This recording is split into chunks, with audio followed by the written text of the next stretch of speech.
നമസ്കാരം. Property sale ചെയ്യാനോ, മേടിക്കാനോ ഒക്കെ ആഗ്രഹിക്കുന്ന ആൾക്കാരാണോ നിങ്ങൾ? ഈ പ്രോപ്പർട്ടിയുടെ മേടിച്ച വിലയേക്കാളും കൂടിയ വിലയ്ക്കാണ് വിൽക്കുന്നതെങ്കിൽ അതിൻ്റെ ഡിഫറൻസിനെയാണ് ക്യാപിറ്റൽ ഗെയിൻ എന്ന് പറയുന്നത്.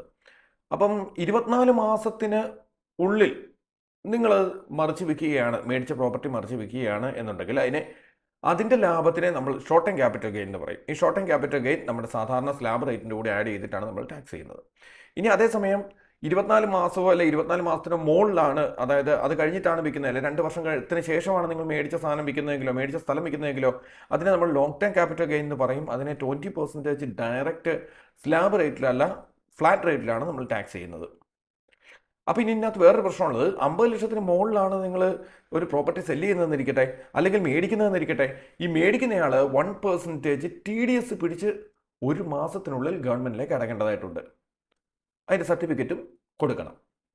അപ്പോൾ ഇനിയിപ്പം ഈ 1% എന്ന് പറയുന്നത്, ഇനി പാൻ കാർഡ് ഇല്ലാത്ത ഒരാളാണ് നമ്മുടെ കയ്യിൽ നിന്ന് മേടിക്കുന്നതെങ്കിലോ 20% നമ്മൾ പിടിക്കണം. അപ്പോൾ ഇങ്ങനെയുള്ള ചെറിയ ചെറിയ കാര്യങ്ങൾ ശ്രദ്ധിക്കണം. ഇങ്ങനെയുള്ള കാര്യങ്ങൾ നമുക്ക് സംസാരിക്കണം എന്നുണ്ടെങ്കിൽ ഒന്ന് ഫോളോ ചെയ്തേരെ. Thank you.